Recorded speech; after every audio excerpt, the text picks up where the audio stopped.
When you think of rock and roll, are you more leaning towards the Stones or Dolly Parton? You might not think a debate between the two is worthy, but according to the Rock and Roll Hall of Fame, they're not only in the same conversation, but the same wing.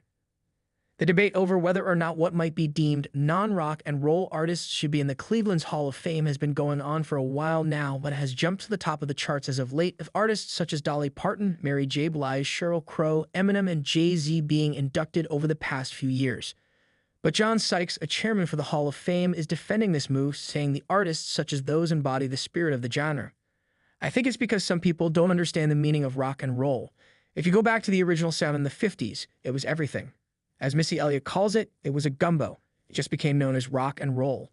So when I hear people say, you should just change it to the Music Hall of Fame, rock and roll has pretty much covered all of that territory.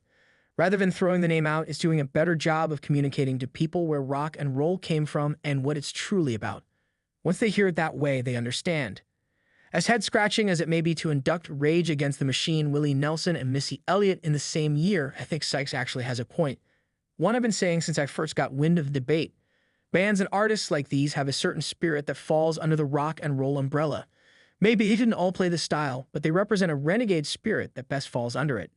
Sure, the 2024 inductees of Kool and the Gang, A Tribe Called Quest and Cher, feels like a far cry from the inaugural year of 1986 when you had people like Chuck Berry, Jerry Lee Lewis, and Elvis Presley getting in.